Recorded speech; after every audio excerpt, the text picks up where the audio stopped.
Hey everybody, it's so nice to see you again and welcome back. My name is Sharon Chaden Burks. I am a senior instructional designer for Sinclair Community College, and you are here at the Idea Networking session for February 2025.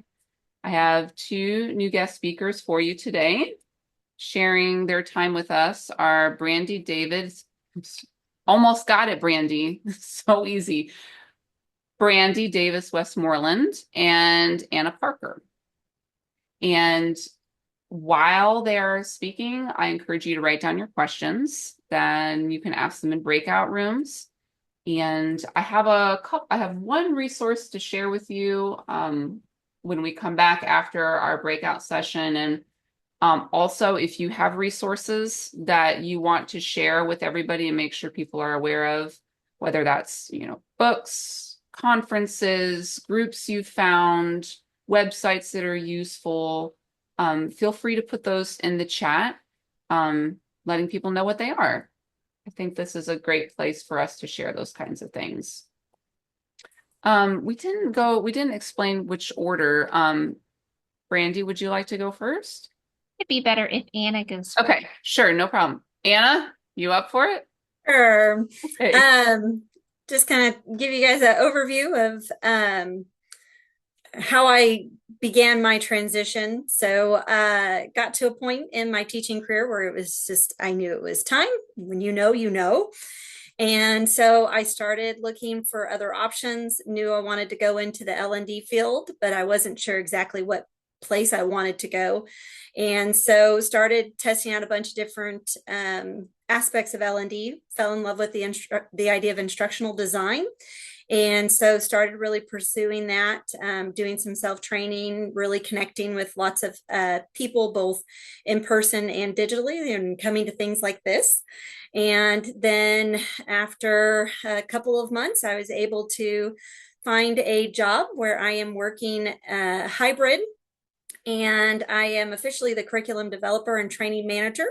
Right now, we're still just doing the curriculum development side of it. So lots of ways I can answer questions for that.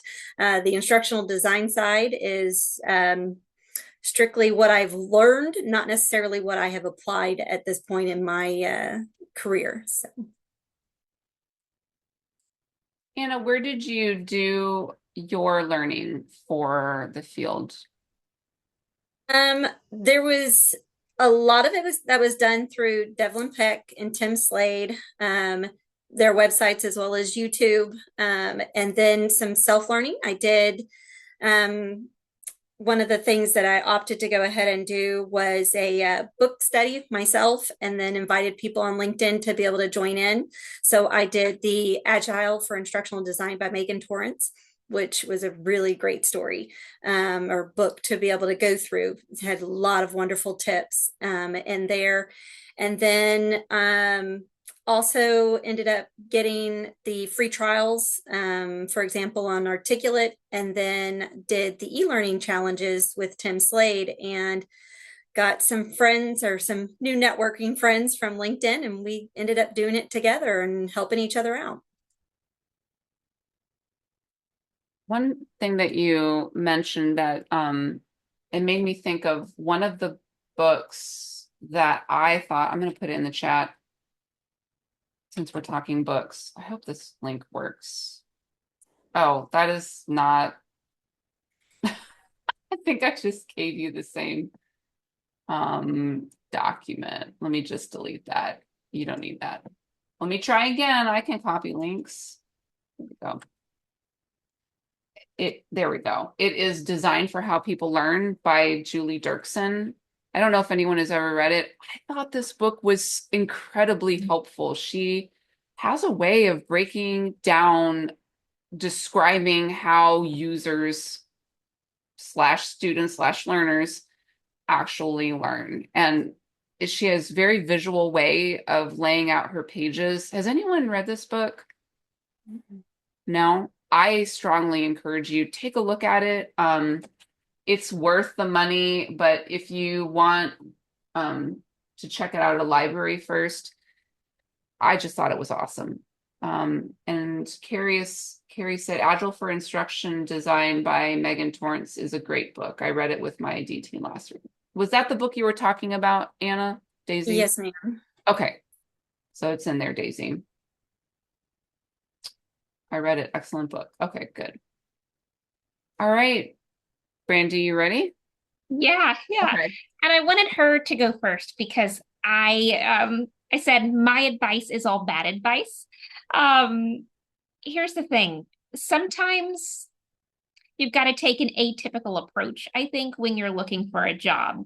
So I am not a transitioning teacher. I was never in K-12. I started out in higher education. I've always been in higher education. And I was an English professor at a tiny community college.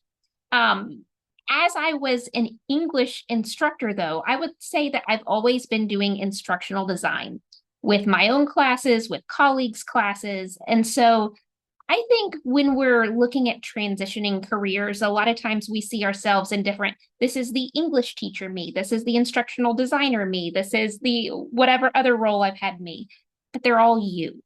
And so I was always an instructional designer, even when I didn't have the title of instructional design. And I think that's something important as you're considering a career change. My husband made a huge career change. He spent 5 years in manufacturing, 5 years in teaching seventh grade science, and now he is mentoring in higher education. And one thing that I would encourage you to do is look at your previous roles and your stories and ask yourself, what are the common threads that I see running through it all? And that's something that you can talk about in interviews. So he always says, oh, when I was in manufacturing, when I was in teaching, and now that I'm in higher ed, I always love mentoring people. I love relationships. I love working with adults. So, what are the things that you've always loved doing and that you're passionate about throughout your career? I would focus on those. And then I'm gonna say something, y'all aren't gonna like it, toxic positivity. But I was laid off in 2023, and it was horrible. It was awful. I didn't see it coming at all. I had 3 kids at home. I worried about how we were going to pay our mortgage and whether we were going to wind up on the street. And I had a spreadsheet where I had 200 jobs that I was applying to, and I was just working so hard. And one of my colleagues who also lost her job, she told me, I'm going to go join a garden club. I've got time now. I'm going to just go, do some of the things that I didn't have time for before. And I remember thinking that she was crazy. How can she just be this non-serious about it all? How can she just go out and do something fun when our whole life is crumbling?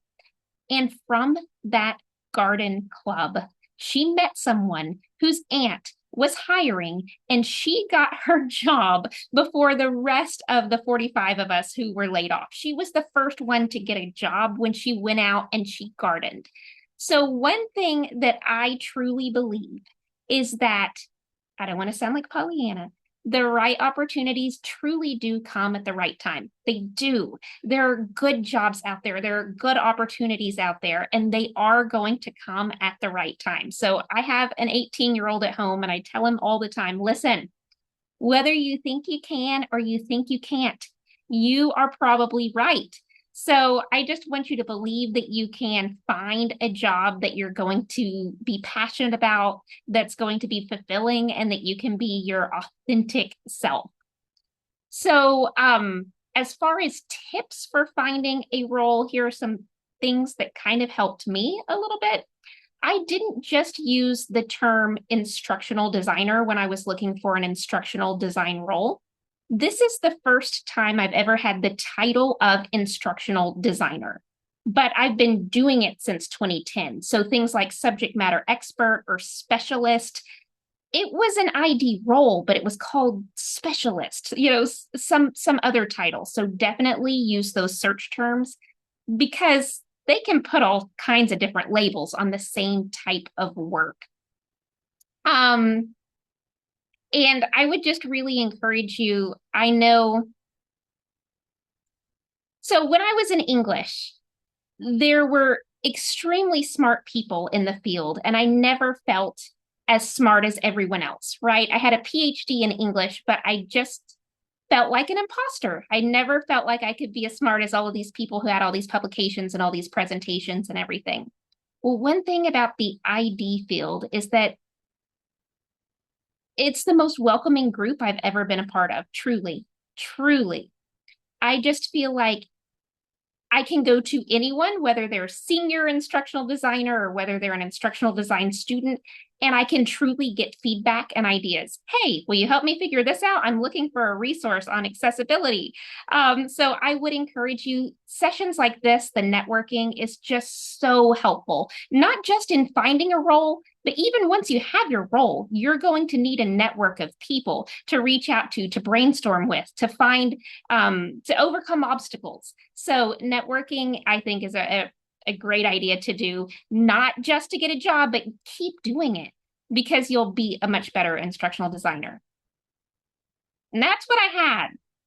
Maybe bad advice, but it's what I have.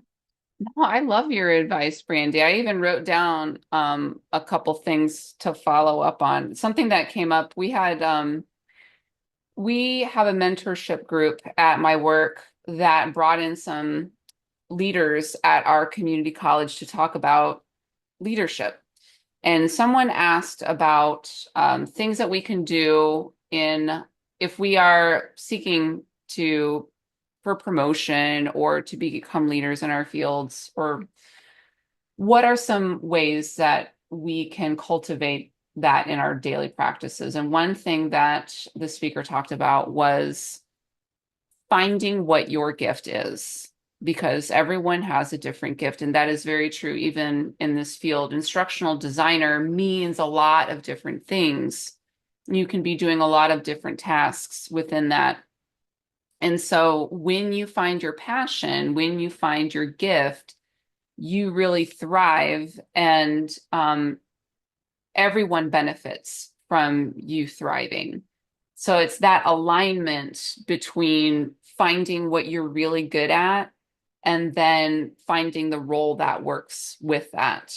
And that is really magical, and something that I didn't know that I was good at until I was just tinkering around was video creation. I did not know that was going to be a thing that I got really into. And I was just playing around with making a fun video of my friends. And it was, so I used very basic Windows Media Movie Maker, I think. And I pulled in video clips and I learned how to cut apart the video and audio and got rid of the audio and pulled in some songs and cut it up and put transitions in. And I was like, oh, this is so cool. Like I just shined at that. And that when you find the thing that you shine at, people know and people see it and they see something really special there. And it might take some time, but I think that everyone has a thing that they're really shining at. Second thing I wanted to say was about the garden club, Brandy. And I think the other, what that made me think of is when we cultivate joy in our lives beyond the stuff that we have to do, that joy spills out into everything. And when you're job searching, it can be like so soul crushing, right? And you just feel like, what the hell? I can't do this anymore. But when you cultivate joy in your life, in whatever shape that takes, that is going to come back out into the interviews. And when you go in and you have to be positive and you have to be that person that people want to work with, because people don't want to work with someone who's like, oh my God, please hire me. Like they want to work with someone who has that joy already. And I know, God, that is really hard to do when you're just like, I just want to make sure that I can pay for these ridiculously outpriced groceries. But it is important beyond getting a job for our own mental health, right? Why are we living?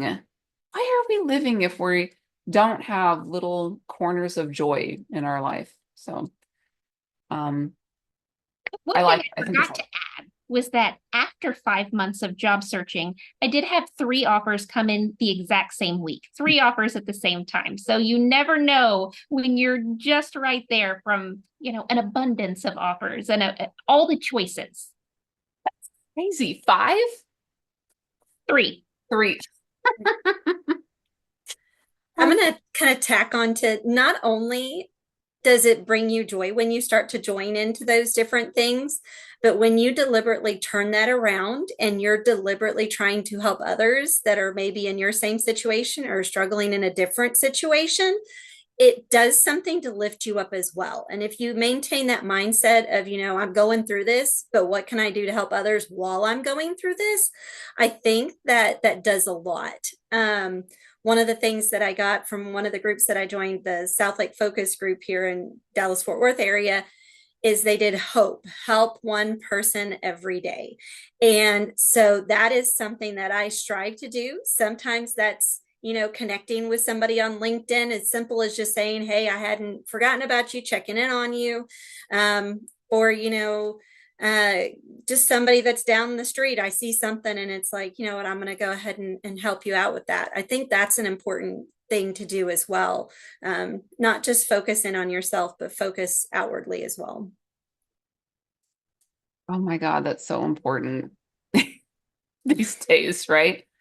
Mhm. It's hard sometimes with like the communication landscape that we live in, where it feels like the global and the national is closer to us than the local.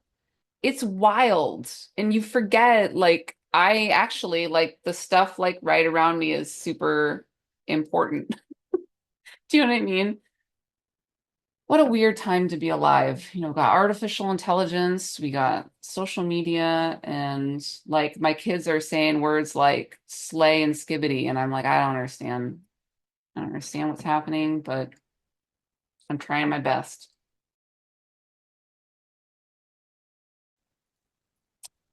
I feel like every kid and every adult has some quirk that is sometimes hard to deal with. Yeah, sometimes I never outgrow it. All right. Before we As the get teacher, I always just figured if they answered the correct way, I don't really care how they answer. if it's Mickey Mouse or otherwise. Yeah, who cares, really? Before we get into our whole group Q&A, the next session that we are getting together for is Tuesday, March 4th, 7 to 8 p.m. And I'm dropping the link to that in the chat. Oh, all caps. So you can sign up to do that. I have 2 things I want to share before we go into whole group Q&A. One is a resource. One is something interesting. I'll do the resource first. Something interesting I learned about the other week. Screen 2. I'm on the right thing, I think. Do you see the training, learning, and development? Am I on the right thing? You see it, right? Okay. The TLDC is a community that you can sign up for free with resources.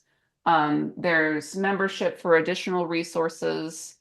They host virtual conferences where you can upskill and meet other people. This week, currently going on right now, is the Data-Driven Design and Learning Analytics Conference. You can sign up and go. These are the sessions tomorrow. I'll go ahead and drop this into the chat so you can take a look at that too. Oh, wait, where is it? There it is. And then the other thing I wanted to tell you about, I read this the other day on LinkedIn and I was like, I want to make sure to talk about this, about scams when you're applying for jobs. Can you see my LinkedIn screen? Okay, people are nodding. Um, uh, this person, Kimberly Cox, she was talking about being scammed. She was laid off and she applied for a job. She got an email saying that she moved on. The next day, I got a PDF with a long list of screening questions to answer. I spent a significant amount of time writing my responses to those questions. I lost some sleep to do it, emailing my responses. Um, but of course, it's not real. There was no interview. There was no talk of an interview. They're going to send me a check to purchase equipment. I will need to do the work. Yeah, so anyway, scams are real. Once upon a time, I can't remember where I found this, but it was like, oh, we need a proofreader for something. Here, show us your proofreading skills. I did that. And then they just took the thing I proofread and used it. Never contacted me again. That was very frustrating. So just be careful in how much time you put into something with people that they might just take the thing and run. Okay. Let's open up for whole group Q&A. Anything people want to share or ask? I kind of asked a question at the end before we got cut out. I just wondered how people you might come up with ideas for your like to create a course on or to showcase your skills. Just I don't know. Do you go somewhere? Do you Google it? Do you think about the interactions that you have in life? I just Um, you can use Chat GPT. You can use AI. Um, I I am currently working on another portfolio project for my portfolio to use Integrate AI. And I asked ChatGPT. I was thinking of doing something within like the travel. So I just put in a prompt in ChatGPT. I want to create a learning experience on articulate storyline that utilizes AI, that highlights AI, and it gave me a bunch of suggestions on what I could do. And then if you ask it further, it's like, okay, so this, you can use these features, you can make it this way. So you could use AI. And then I know Devlin Peck and Tim Slade, their community pages, they have free community pages where you can go and you can post and get feedback on. So you could say, I have an idea, but I'm not really sure how I can bring it to life. Any suggestions, any help? And in both of those communities, people are really helpful and very nice, and they give you a lot of feedback and very responsive. So yeah. I just added a YouTube link. Devlin Peck just the other day on this exact same topic posted it's how I'd create my portfolio if I had to start over. And so in there, he talks about how he gets ideas and he goes into it really, does a beautiful job of diving into his ideas of how he got those. For me, part of it was through Tim Slade's e-learning challenges. So I thought those were really neat ideas. And then aside from that, it was like things that I wanted to research and understand more. I would like for me to be able to improve my chances of getting a position, I would research a topic and then I would create a portfolio item that would go along with that. And so that kind of went hand in hand for me.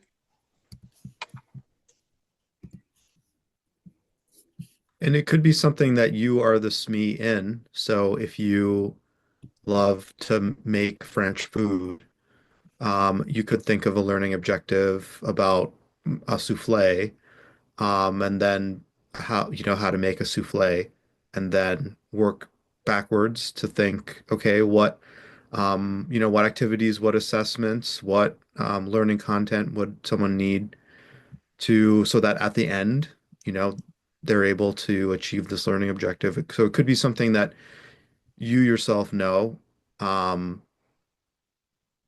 sometimes that could be easier, or you might, if you need an idea for a portfolio project, is to find like a friend who's an expert in, you have a friend that, I don't know, makes beer at home. And then you interview them and you make a little training about proofing yeast. And then you can kind of explain, I worked with this subject matter expert and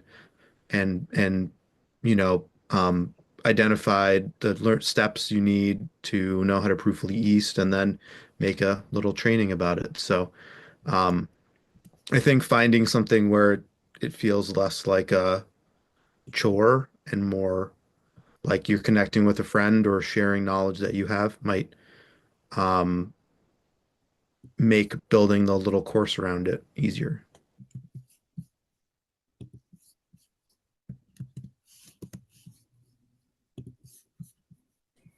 Adriana says, I thought of things I'm passionate about and good at and found a way to create it into a learning experience. For example, I love cooking and decided to create a produce seasonal shopping guide tab interaction on Articulate Storyline.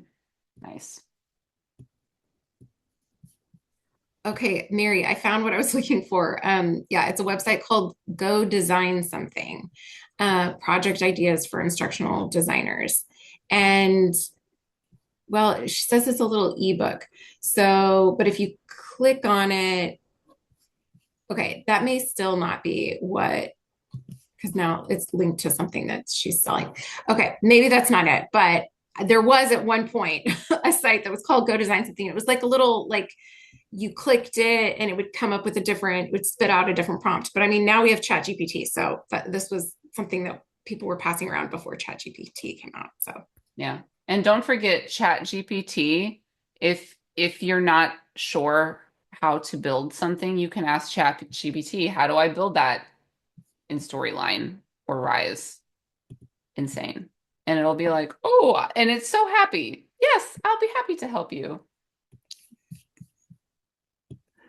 and I just saw today that iSpring has a free template that you can download that, like, before you've built your storyboard, as long as you have your learning objectives, what you want the learners to learn, it will somehow develop for you an outline for your course. So I'm not sure exactly what that looks like. I haven't used it yet, but I heard that it's out there and it's free on iSpring. No, but thank you for your time. Corey's on next month. Right, Corey? It's on my calendar, so yes, I'll be back. Wonderful, wonderful. All right. Well, I'll go ahead and call it because we're at 7:58. Thank you so much, Brandi and Anna. I know, Brandi, I know you said that you didn't have good advice, but you totally did. It's always the right thing to cultivate joy in your life because that is why we are here. It's great advice. Anna, thank you for sharing your time and your talent and your energy. And this has been a pretty big group today. I'm really happy to see everybody here. I so hope you come back. Happy to support you. And I'll see you hopefully all back here March 4th. Have a great night, everybody. Thank you. Thank you.